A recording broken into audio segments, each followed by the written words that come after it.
Ladies and gentlemen.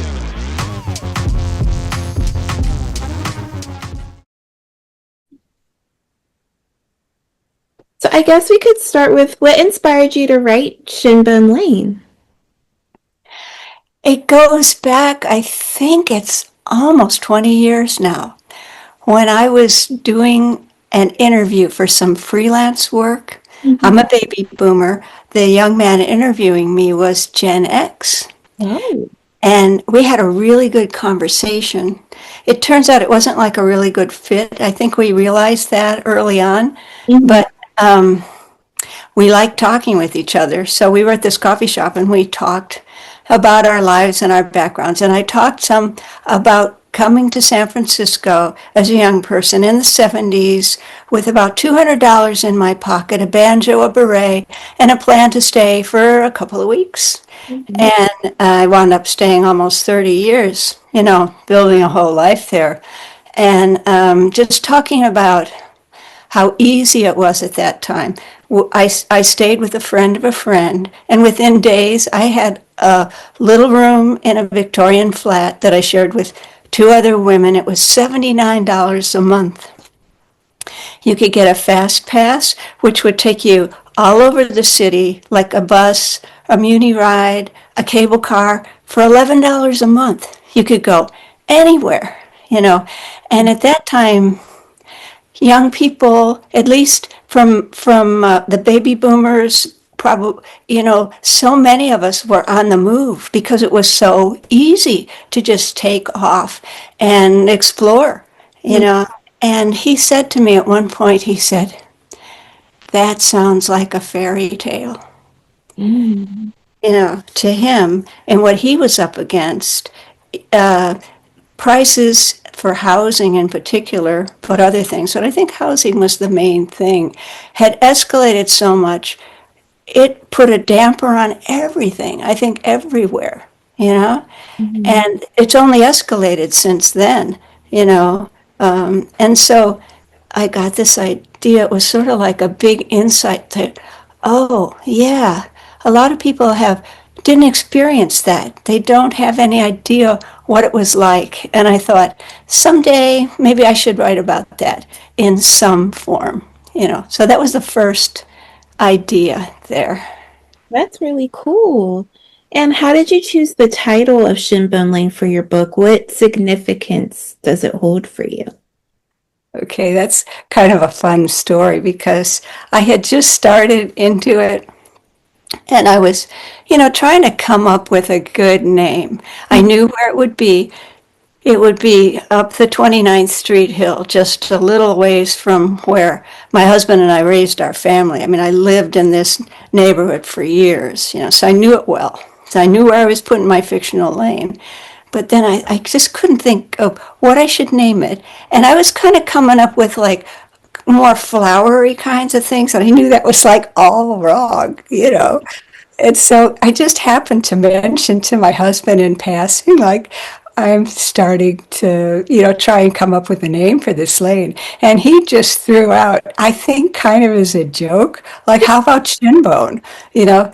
And it was like so far from anything that I would have thought of. And Wow. it turns out he had just watched a Western where there was a town of Shinbone, you Oh, know, and like he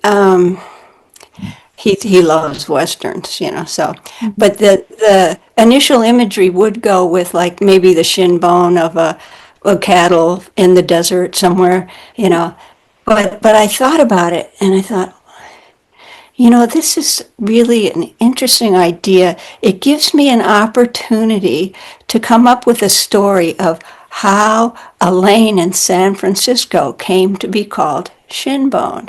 And I went far away from the Western imagery. I went back more into the fairy and folktale Mhm. aspect of things. Because there's German folk tales about the singing bones and other things like that. So I got in that, and it turned out to work really well. I love stories within a story, Me you know. too. Yeah. Yeah. Are there any characters in the book that you relate to on a personal level? Yes, right now I think there's two main ones, and one of them is Clara. Mhm. I just love older women so much. Like I'm an older woman myself, but I guess I'm thinking about the women in the generations that preceded me, the memories of them, and the wonder of them, the goodness of them, the love that they provided. And I find them coming into my work in various forms, and Clara they're all very different, when they show up. But I mean, I just love Clara. I do Uh, too. She's one of my favorite characters from the book. oh, thanks. You're welcome. And the other one, which might be surprising, is Ricky. Really? Rick, yeah, I keep thinking about Ricky. Some people have suggested they wanted to stay on Shinbone Lane longer. Could I write a sequel? And I've tossed that around some, but uh, I think I would be forcing things. Like it's not the right project for me right now. Although maybe at some point I would actually do something happening on the lane a couple years later or something like that. But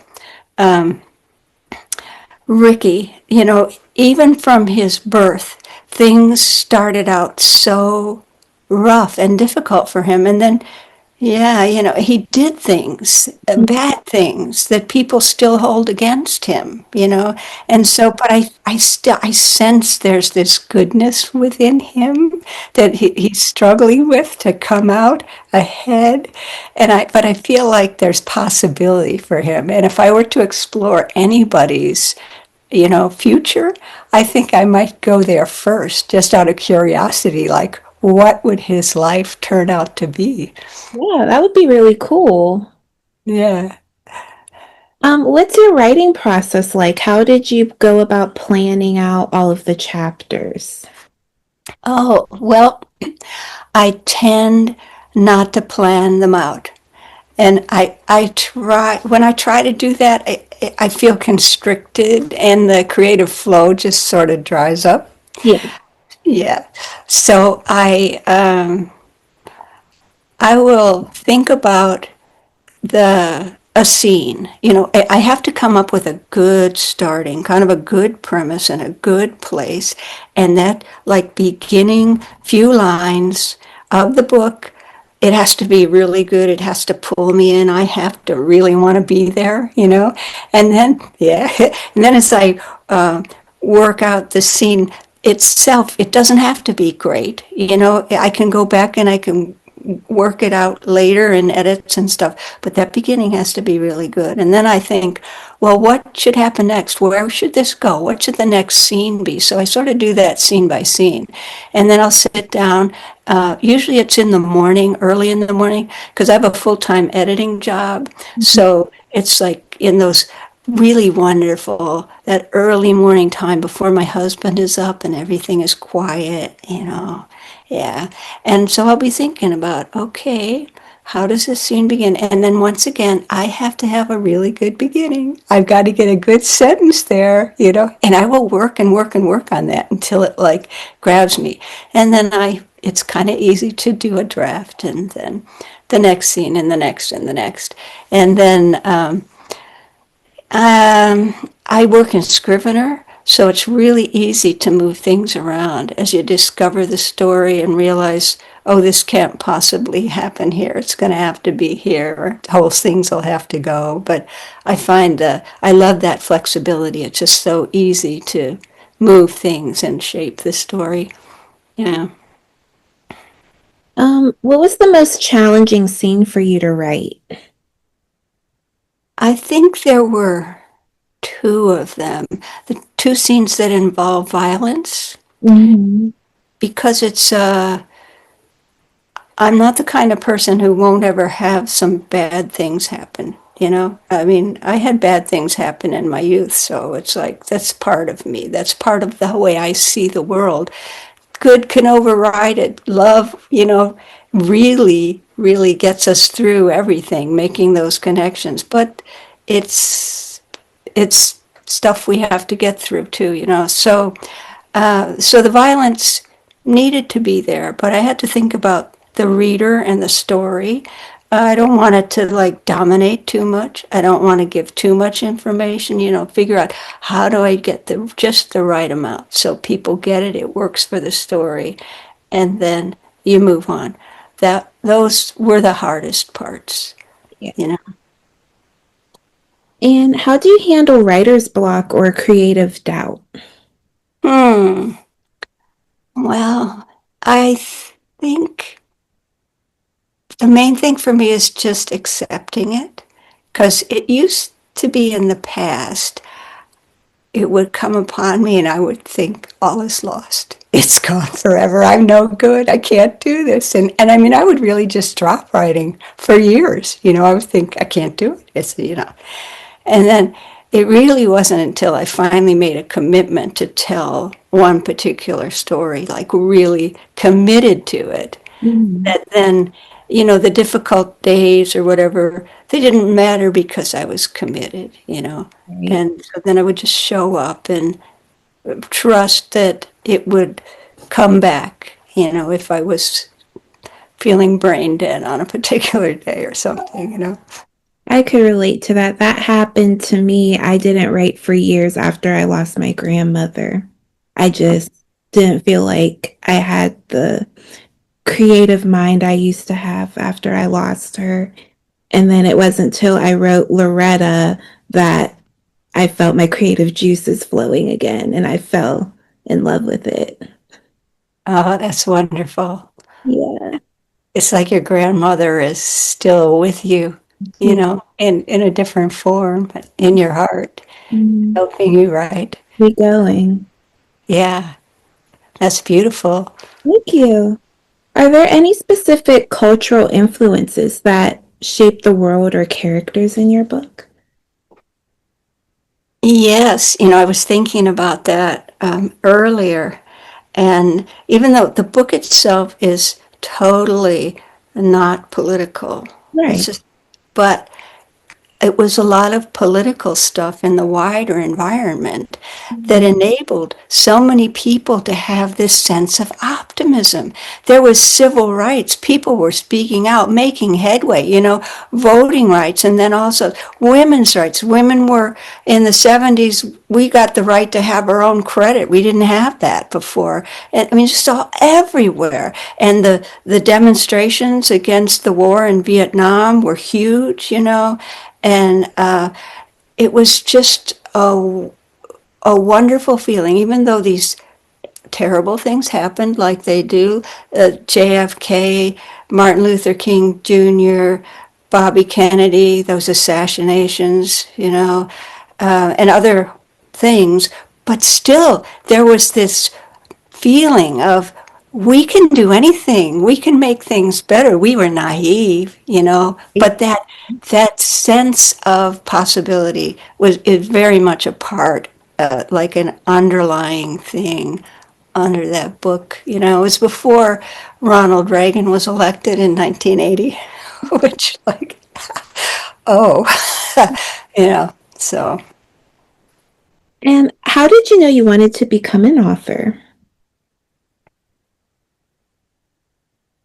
I was curious about it.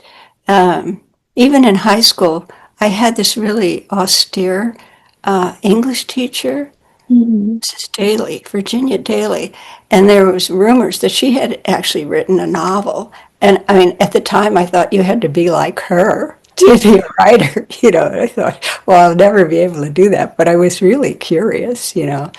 Um, but I didn't really see writing a book in my life until a couple of things happened.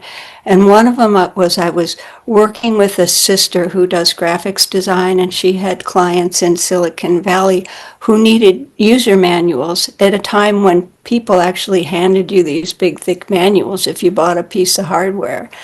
And somehow I got roped into helping to write these manuals. And I'm like not a technical person. I'd be going into these meetings like shaking, you know, thinking, how am I going to do this? And then I realized, oh, all I have to do is trust that what they know what they're saying, and then make their language easy to understand. And I worked and I did these book length manuals, and I realized, oh, okay, I can do something longer than a song or a little performance piece or a short story. I am capable of that, you know. And then I was very much involved in storytelling, because that's how I volunteered in my daughter's classroom in grammar school and then into middle school. I mean, it was so much more fun than like passing out, assignments or supervising the playground. I would come in with this story, not to read, but to tell from the heart. And it's like it gave them just such moments of joy, in the school day.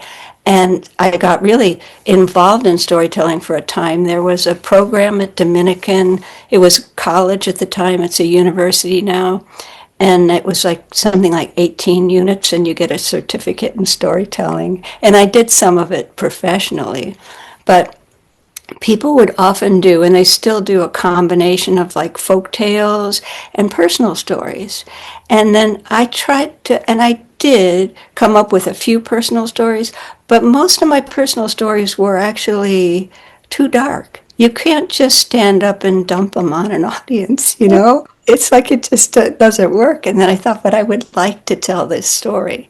And then I realized this is going to have to be a book. My childhood story is going to have to be a book. And so that is what, knowing that I could do a book length work and realizing that was a story I needed to tell. That little child in me needed to be liberated. Her voice needed to be heard.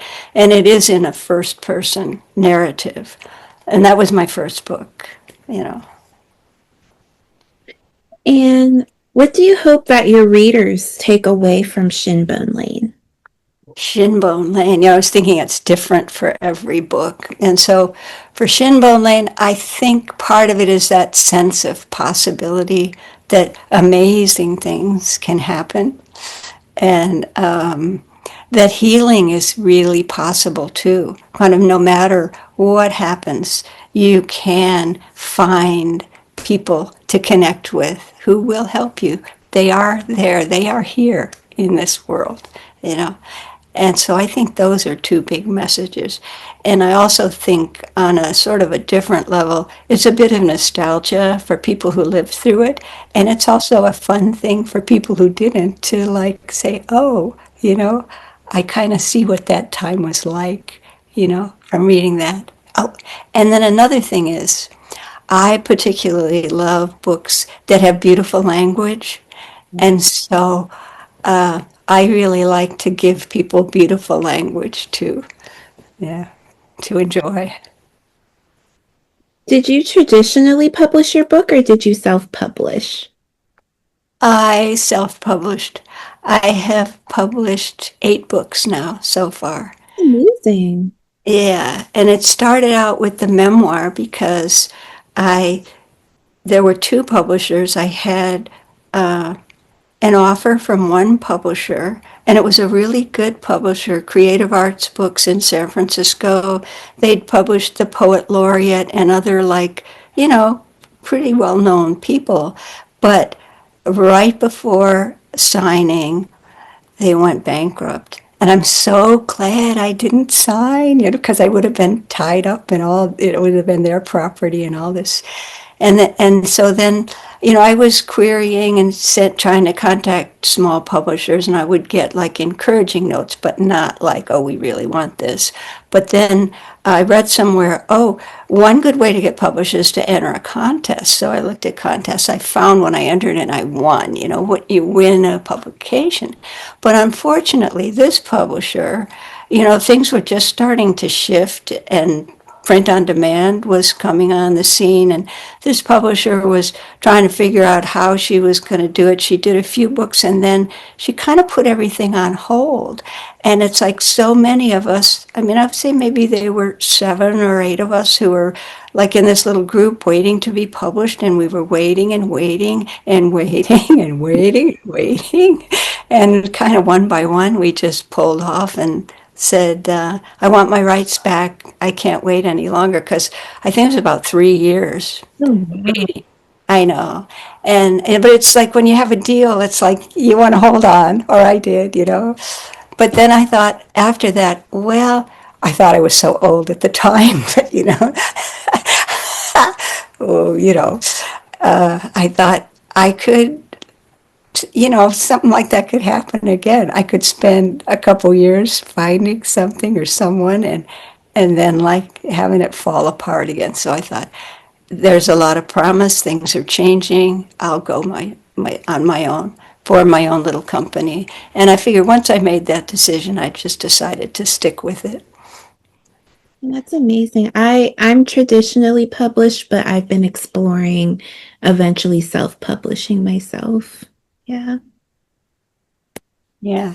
I think a lot of people are are doing both. I mean, I've heard that some people they'll start out self-published and then they'll do it with a publisher and vice versa, you know. So that's kind of interesting. Yeah. Well, thank you so much for your time today. I'm very excited to post my review of Shinbone Lane, and I'm going to look into reading your memoir. I really love your writing style. Oh, thank you so much. I just think it's so beautiful and different than books I typically read. I just love it. Thank you so much. You're welcome. Okay, and it's so nice to meet you, Brooke. It was so nice to meet you too. We have to talk again soon. I would like that. I would like that too. You have a great evening. I will. You too. Bye. Bye bye.